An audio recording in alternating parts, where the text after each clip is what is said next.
과학 역사상 가장 큰 아이러니가 뭔지 아세요? 바로 한 천재가 물리학의 새로운 문을 활짝 열어놓고는 정작 자신은 평생 그 문으로 들어가길 거부했다는 사실입니다. 네, 오늘 이야기의 주인공은 바로 알베르트 아인슈타인. 그가 어떻게 자신이 평생 싸우게 될 양자혁명의 불씨를 당겼는지 지금부터 함께 따라가 보시죠. 이 한 문장이 오늘 이야기의 모든 것을 말해줍니다. 우리 시대 최고의 천재가 밀었던 질서정연한 우주, 그리고 그가 발견을 도왔지만 끝내 외면했던 저 기묘하고 미친 양자 세계의 현실. 이 둘 사이에 벌어진 거대한 틈에 대한 이야기죠. 자, 그럼 이 모든 건 대체 어디서부터 시작된 걸까요? 정말 아이러니하게도요, 이 모든 이야기의 출발점은 바로 아인슈타인에게 노벨상이라는 최고의 영예를 안겨준 바로 그 연구였습니다. 1905년이었어요. 아인슈타인은 빛이 그냥 부드러운 파동이 아니라 사실은 아주 작은 알갱이, 그러니까 입자의 흐름이라고 주장했습니다. 양자 물리학의 가장 단단한 주춧돌이 된 개념이었죠. 근데 이게 당시에 얼마나 급진적인 생각이었냐면 몇 년이 지나고 나서도 동료 과학자들이 제발 그 미친 생각 좀 그만두라고 말릴 정도였더니까요. 자, 그럼 여기서 이런 질문이 생기죠. 아니, 자기가 시작한 혁명인데 아인슈타인은 왜 등을 돌렸을까요? 그 이유는 그가 평생을 바쳐 지키려 했던 신념과 정면으로 부딪히는 양자역학의 두 가지 핵심 원리 때문이었습니다. 이건 그가 도저히 받아들일 수가 없었던 거죠.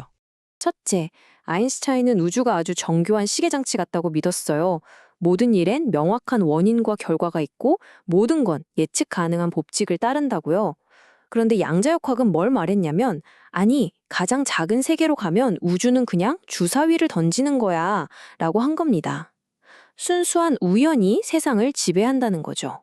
바로 이 지점에서 아인슈타인의 그 유명한 말이 나옵니다. 신은 주사위 놀이를 하지 않는다. 양자이론의 이 터무니없는 무작위성에 대한 그의 좌절감이 담긴 외침이었죠.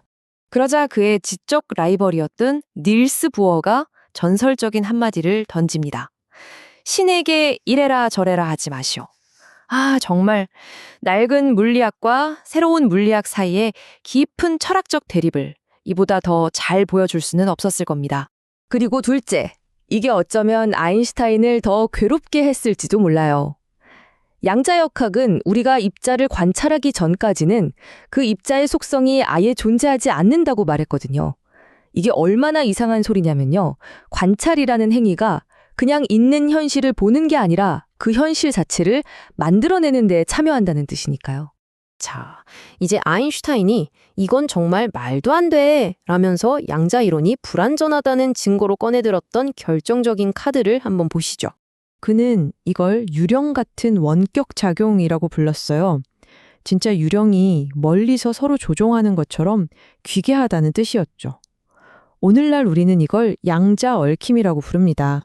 한번 상상해 보세요. 서로 운명 공동체인 입자 한 쌍이 있어요. 이 둘을 우주 양끝으로 보냅니다.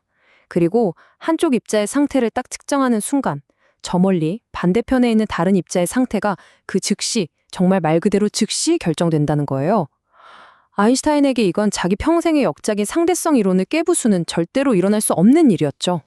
그리고 바로 여기서 이 이야기의 가장 극적인 반전이 일어납니다. 아인슈타인이 양자역학이 틀렸다는 증거라고 자신만만하게 내세웠던 바로 그 유령 같은 현상요? 수십 년 뒤 수많은 실험을 통해 진짜라는 게 증명돼 버렸습니다. 네, 우주는 정말로 그렇게 유령 같았고 아인슈타인이 틀렸던 겁니다. 자, 그래서 이 모든 미친 물리학이 지금 우리랑 무슨 상관이냐고요? 놀랍게도 아인슈타인이 그토록 거부했던 바로 그 원리들이 오늘날 우리가 사는 현대 기술 문명의 바로 그 기반이기 때문입니다. 지금 여러분 손에 들고 있는 스마트폰, 컴퓨터를 움직이는 반도체, 길을 찾아주는 GPS, 병원의 MRI까지 우리가 매일 당연하게 쓰는 이 모든 것들이 사실은 이 양자 규칙을 이해하고 응용하지 않았다면 아예 존재할 수조차 없었습니다. 자, 이 모든 것은 우리를 양자혁명의 가장 깊은 곳으로 데려갑니다. 이게 단순히 기술의 발전만을 의미하는 게 아니거든요. 우리가 현실이란 걸 이해하는 방식 자체를 완전히 뒤바꿔 놓은 거대한 철학적 전환이기도 합니다. 아무도 안 쳐다볼 때 저기 저 달이 없다고 정말 믿는 거요? 아인슈타인이 던진 이 유명한 질문이 바로 핵심을 찌릅니다. 물론 우리가 안 본다고 달이 사라지진 않겠죠.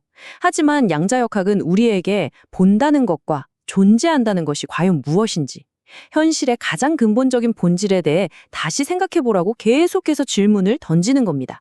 물리학자 안톤 차일링거는 여기서 우리가 오히려 아인슈타인 자신의 위대한 발견, 즉 상대성 이론에서 교훈을 얻어야 한다고 말합니다.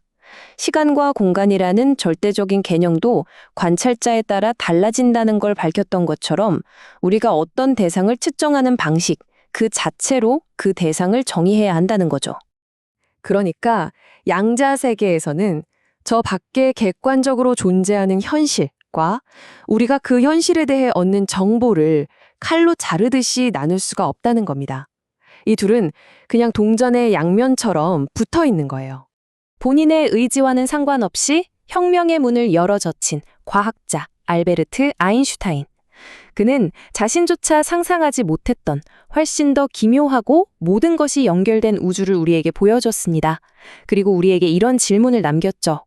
만약 우리의 관찰이 현실을 만들어낸다면 이 광대한 우주 속에서 나라는 존재는 과연 무엇일까요? 우리는 여전히 그 답을 찾아가는 중입니다.